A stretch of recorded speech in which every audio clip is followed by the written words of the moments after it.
আমি আপনাদেরকে আজকে 15টা পয়েন্ট বলবো ইনশাআল্লাহ, বেশি বড় বড় করে না, জাস্ট সংক্ষিপ্ত করে 15টা পয়েন্ট। এই পয়েন্টগুলো আমাদেরকে রমাজানের আগেই নিজের মাথায় ঢুকাইতে হবে, পাক্কা নিয়াত করতে হবে। আল্লাহ পাক যেন আমাকেও তৌফিক দেন, আপনাদের সবাইকে তৌফিক দান করেন।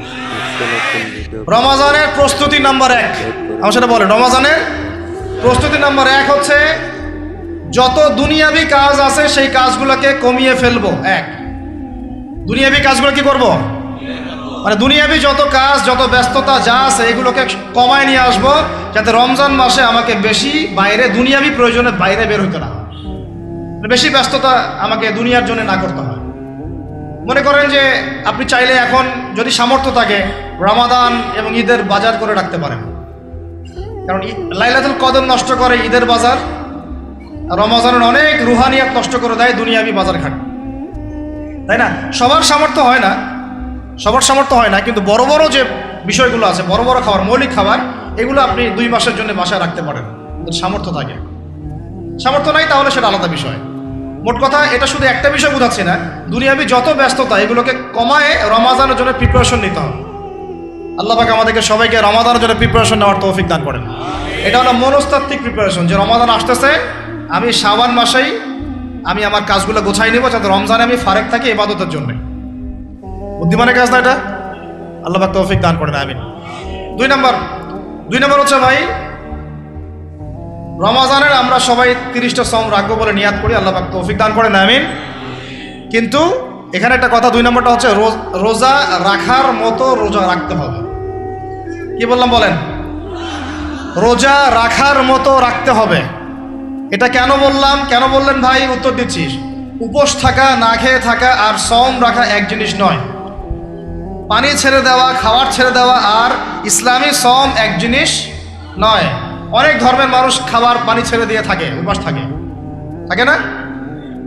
হাদিসের মধ্যে নবীজি বলেছেন যে ব্যক্তি রোজা রেখে অন্যায় কাজ ছাড়তে পারলো না, মানে আল্লাহর মাসিয়াত ছাড়তে পারলো না, এই যে কাবায়ের ফাওয়াহিশ এগুলো ছাড়তে পারলো না, অশ্লীলতা ছাড়তে পারলো না, মিথ্যা ছাড়তে পারলো না, বেহায়াপনা ছাড়তে পারলো না, তার না খেয়ে থাকায়, পানি না পান করায় আল্লাহর কিচ্ছু যায় আসে না। আর রোজার বিষয় বুঝলাম। রোজা কাকে বলে ভাই? মানে রোজা মানে হচ্ছে আমি আল্লাহ পাকের সমস্ত নিষেধ ছেড়ে দিব। কি করব? আল্লাহর সমস্ত নিষেধ। রোজা থেকেছি, পানি খাচ্ছি না, খাবার খাচ্ছি না, কার ভয়ে?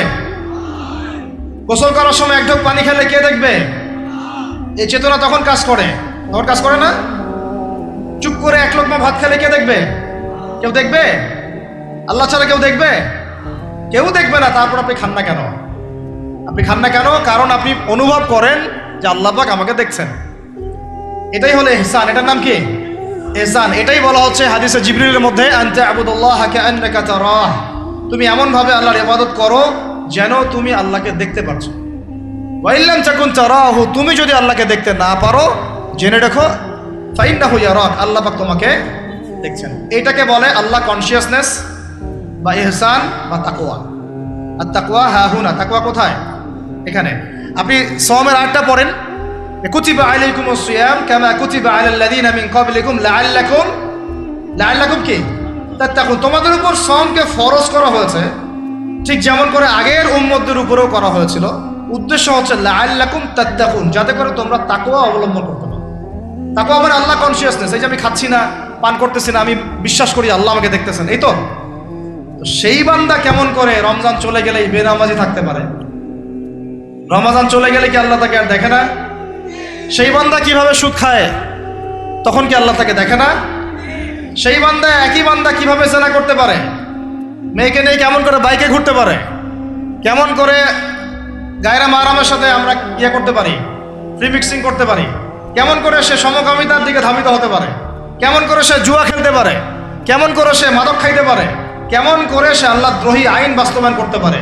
যদি সে এই চেতনা থাকে যে আল্লাহ আমাকে দেখছেন, এই চেতনাটাকে বদ্ধমূল করার জন্যই রমাজান আসে। বলেন সুবহানাল্লাহ। আমি বুঝাতে পারলাম রোজা রাখার উদ্দেশ্যটা কি?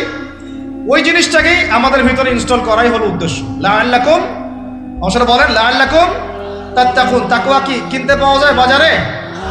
এই যে আল্লাহ পাক আমাকে দেখছেন, আমি খাবো না, আল্লাহ আমাকে দেখছেন, আমি পান করতে পারবো না, আমার রেস্ট্রিকশন আছে, পিপাসায় গলা ফেটে যাচ্ছে একেবারে রোদের মধ্যে, তাও খাচ্ছি না কেন? কার ভয়ে? ওইটাই জীবনের সব ক্ষেত্রে বাস্তবায়ন করার জন্যই রমজান আসে। বুঝতে পারি নাই মনে হয়? ওই চেতনাটাই, একই চেতনাটাই জীবনের সবগুলো কাজে বাস্তবায়ন করার জন্য কি আসে? রমাদানের 6 মাস। আমরা শুধু রোজার ফজিলত নিয়ে বয়ান করি, রোজা রাখলে 70 গুণ নাকি হবে না, 70 গুণ হবে, 700 গুণ বাড়াই দিবে। মূল কথা ফজিলত তো ফজিলত পাবোই, মূল কথা এইটা, তাকেও অবলম্বন করতে হবে। আল্লাহ পাক আমাদেরকে তৌফিক দান করেন। কটা বলছি বলেন ভাই? 2টা মনে থাকবে। 1, দুনিয়াবি কাজ কমায় ফেলা। 2, কি রোজা রাখার মতো রাখা। 3 নাম্বার হচ্ছে, এটা আমার নিজস্ব একটা পরামর্শ আর কি। 3 নাম্বার হচ্ছে, রোজা রাখার জন্য আমাদের সাহারি করতে হয়, ইফতার করতে হয়। এই তো আল্লাহর ওয়াস্তে সাহারি এবং ইফতারে মুসলমানের মতো খাবার খাবেন, জানোয়ারের মতো খাবার খাবেন না। সাহারি এবং ইফতার এই দুটোতে কি খাবেন? মুসলমানের, মুমিনের মতো খাবার খাবেন, জানোয়ারের মতো খাবার খাবেন না। আল্লাহ পাক বোঝার তৌফিক দান করেন। মানে আমরা কিন্তু সাহারিতে কি করি জানেন? 7 পেট খাই। কয় পেট? নবীজি বলেছেন খাবে পেটের 1 ভাগ খাবার, 1 ভাগ পানি, 1 ভাগ, আবার বলি 1 ভাগ খাবার, 1 ভাগ পানি, 1 ভাগ। কার পেট খালি আছে এখন খাওয়ার সময়, খাওয়ার টেবিলে? আমাদের ওস্তাদরা বলেন যে মুসলিম উম্মাহ, আমাদের ওস্তাদরা বলেন যে মুসলিম উম্মাহ খাবার টেবিলে হেরে গেছে, সে কখনো জিহাদের মাঠে জিততে পারবে না। বুঝতে পারেন নাই? বুঝতে পারলাম না মনে হয়। যারা খাওয়ারের টেবিলেই হেরে গেছে, এখানেই তো আপনি সুন্নাহ মাফিক খাইতে পারতেছেন না, প্রবৃত্তির কাছে হেরে গেলেন, গপ গপ গপ গপ করে খাচ্ছি 7 পেট ভর্তি করে। এখানে তো খাবারের সামনেই হেরে গেলাম, প্রবৃত্তির সামনে। সে আবার কাফেরদের সাথে জিতবে কেমনে? জিতবে আগে নিজের প্রবৃত্তির উপর জিহাদে তো জিততে হবে। আমার মন চাচ্ছে যে না করি, করবো না, এটার নাম জিহাদ, এটাও জিহাদ। মন চাচ্ছে সুদ খাই, একটু খাবো না, এটার নাম কি? জিহাদ। মন চাচ্ছে নামাজ না পড়ি, ঘুমায় থাকি, মন চাচ্ছে না, মন বলতেছে ঘুমাই ঘুমাই ঘুমাই, কিন্তু নামাজ পড়তে হবে। এই যে উঠলাম, অজু করলাম, গেলাম, এর নাম কি? এটাও এক প্রকার কি, বরং নফসের সাথে জিহাদটা অনেক বড় জিহাদ বলা হয়েছে, বলা হয় নাই? এটা মানুষকে শক্ত করবে। একটা মেয়ে সাথে প্রেম করতে মন চায়, করবো না, ওকে দেখবো না, যাবো না কাছে, এটা শক্ত থাকার নাম কি? এটা মনে নফসের সাথে কি, বুঝেন? আল্লাহ পাক আমাদেরকে নফস শক্ত করার তৌফিক দান করেন। তো ভাই, খাবার ইফতারেও এভাবে 7 পেট খাবেন না, সারিতেও খাবো না, কথা করি তো ইনশাল্লাহ। শোনেন, পরিমিত খাবেন, পুষ্টিকর খাবার খাবেন, পরিমিত খাবেন কিন্তু পুষ্টিকর খাবার খাবেন, তাহলে যথেষ্ট হবে ইনশাল্লাহ। আর এখনকার যে খাবার, এতে বেশিরভাগই ভেজাল। যত বেশি খাবো তত দ্রুত অসুস্থ হব। তো এই যে আমরা দিন দিন যে দুর্বল হয়ে যাচ্ছি, বুঝতে পারতেছেন না আপনারা? এটা দিন দিন যে আমরা আগের জেনারেশনের মতো শক্ত না।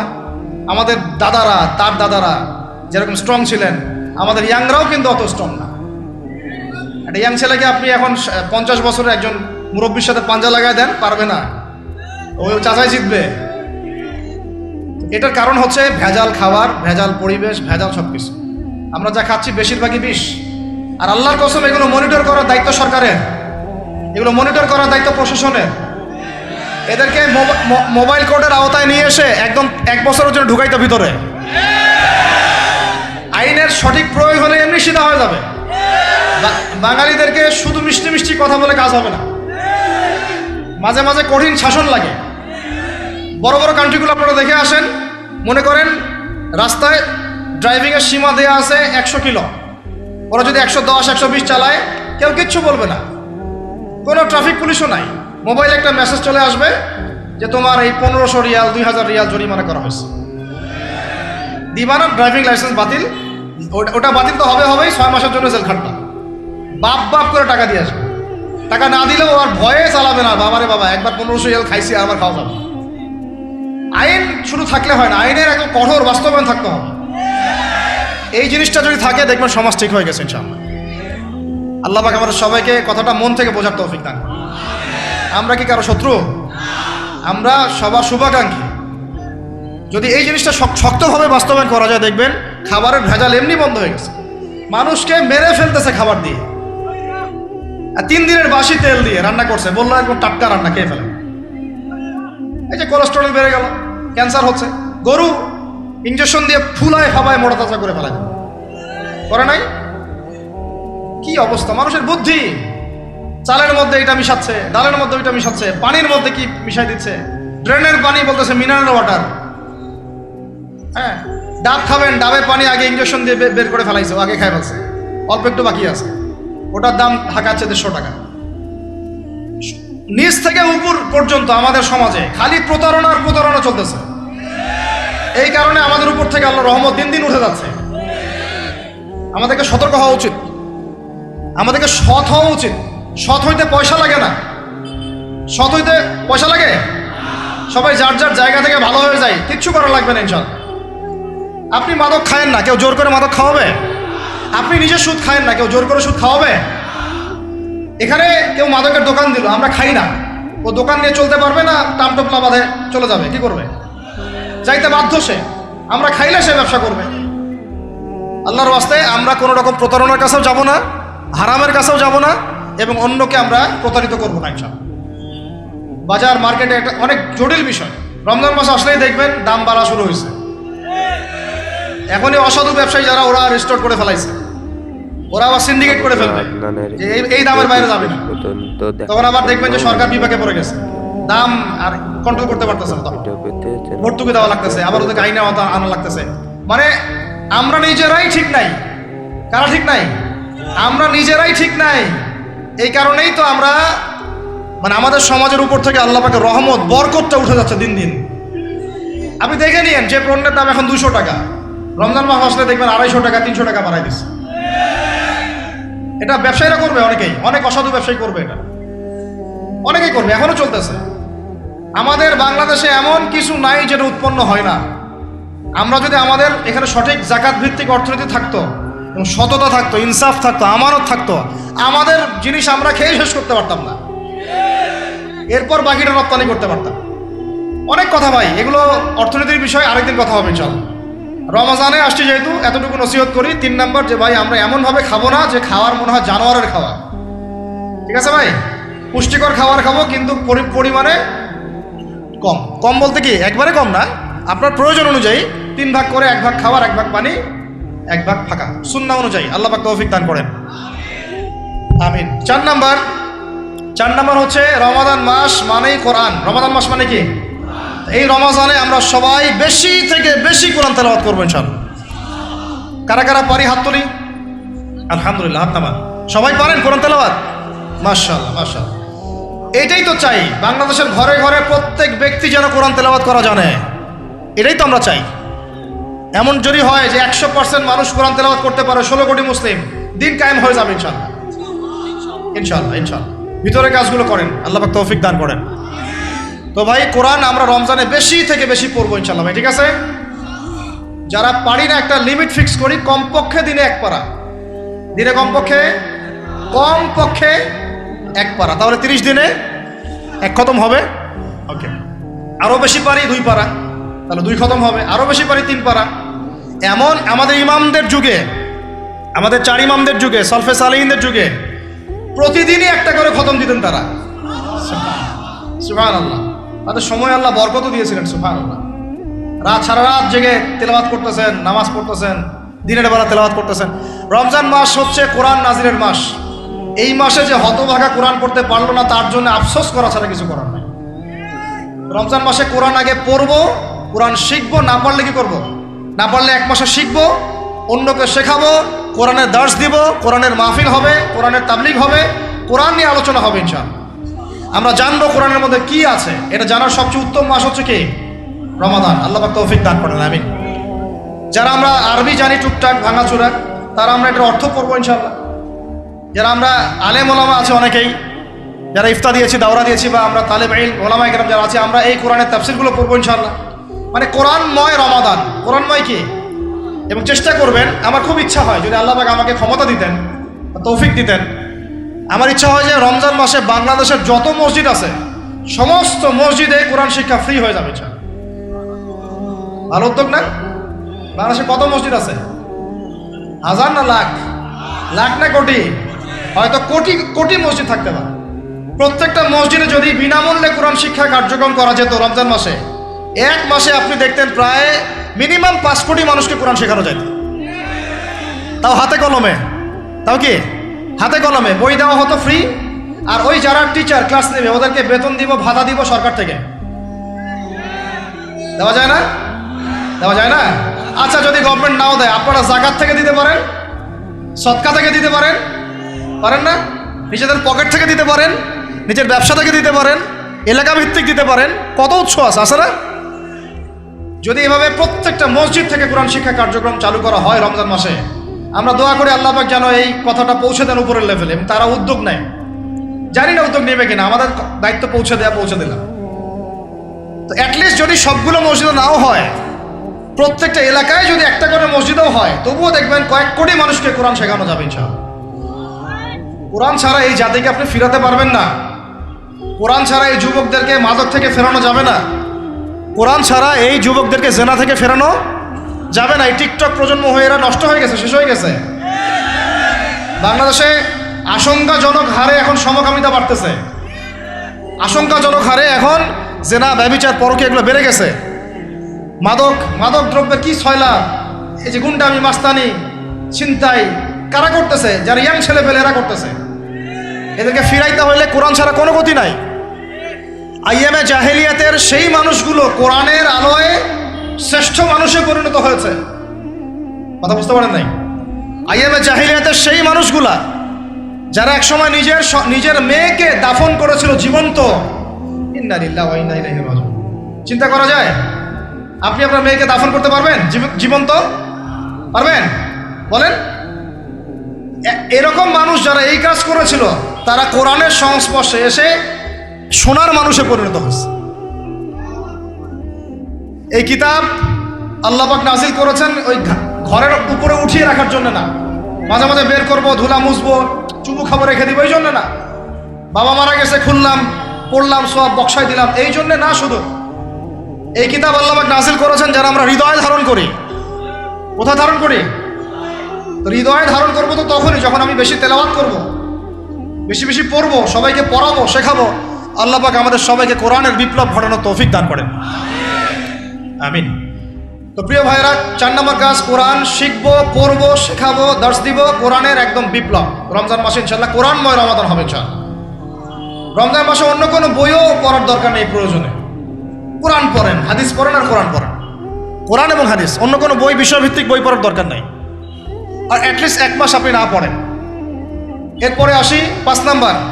একটু বড় হয়ে যাচ্ছে যদিও, আমি সংক্ষিপ্ত করে গোছাচ্ছি, শোনেন। 5 নাম্বার হচ্ছে রমাদান মাসে, একটু ধৈর্য ধরেন। রমাদান মাসে আমরা ফরজ ইবাদতগুলোকে সর্বোচ্চ গুরুত্ব দিব ইনশাআল্লাহ। যেমন সবার আগে কি? সালাত। এই একটাই বল, সালাত। সালাত নাই, ইসলাম নাই।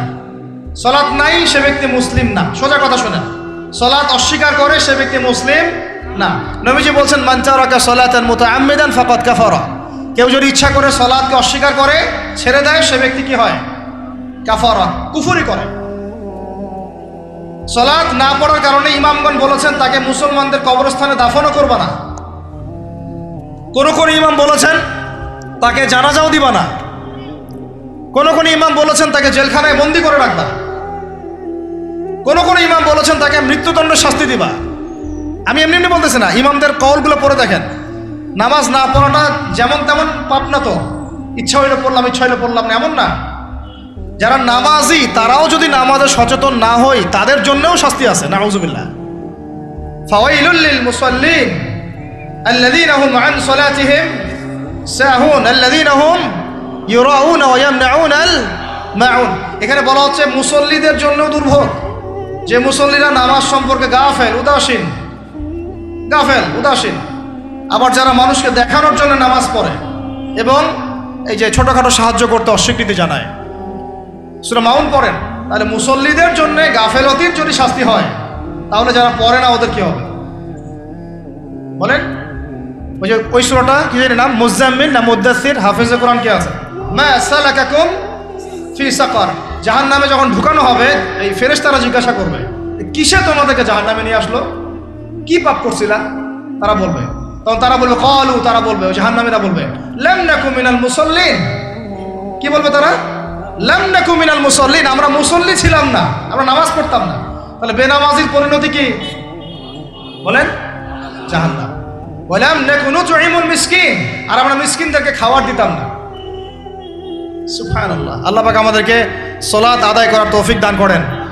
রমাদান মাসে শক্ত করে নামাজ ধরবেন ইনশাআল্লাহ, আল্লাহ পাক তৌফিক দান করেন। 5 ওয়াক্ত নামাজ চেষ্টা করব জামাতে পড়ার জন্য। যদি জামাত ছুটেও যায় তাও পরে জামাত করে নেবেন, সেটাও না পড়েন অ্যাটলিস্ট বাসায় পড়বেন। রাজি আছেন? এই যুবকরা কি হলো, বসো বসো, অল্প সময় বসেন। আরে আপনাদের চেয়ে আমার তারা বেশি, আমি 4 ঘন্টা সফর করে আসছি, আবার 4 ঘন্টা সফর করতে হবে আমাকে। আপনারা তো এখান থেকে বাসায় চলে যাবেন 4-4 বাসা, এত ব্যস্ত কেন? বসেন। এখন কথা হচ্ছে যে নামাজের সাথে আরো অনেক ফরজ আছে না? যেমন পর্দা কি ফরজ না? ফরজ না? যাকাত ফরজ না? ফরজ না? তারপরে আল্লাহ পাকের আনুগত্য করা, এটা ফরজ না? ফরজ না? রসুলের আনুগত্য, তাওহীদ ফরজ না? সুন্নত। এই জিনিসগুলো ফরজগুলোকে শক্ত করে ধরবো ইনশাআল্লাহ। রাজি আছেন? 4 নম্বর হচ্ছে রমজান, এটা কি 5 নম্বর না? 5 নম্বর রমজান মাসে ফরজ ইবাদতগুলোতে সর্বোচ্চ গুরুত্ব দিব ইনশাআল্লাহ। রাজি? 6 নম্বর হচ্ছে, এটা কত 6 বলছি? 5। 6 নম্বর হচ্ছে ফরজের পাশাপাশি সুন্নত এবং নফলের পাবন্দি। ফরজের পাশাপাশি সুন্নত এবং নফলের পাবন্দি মানে দেখেন, ফরজ নামাজের আগে পিছে অনেক নামাজ আছে না সুন্নত? দৈনিক 12 রাকাত সুন্নত যে ব্যক্তি পড়বে তার জন্য জান্নাতে ঘর নির্মাণ করা হবে।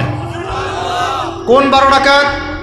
ফজরের আগে 2, ফজরের আগে, জোহরের আগে 4, তারপরে 2, তারপরে মাগরিবের পরে, এশার পরে, মোট কত হইল? 12। এই 12 রাকাত নামাজ যে ব্যক্তি দৈনিক পড়বে তার জন্য জান্নাতে ঘর নির্মাণ করা হবে। তো রমজান ছাড়া এগুলো ধরার উত্তম কোনো সময় আছে?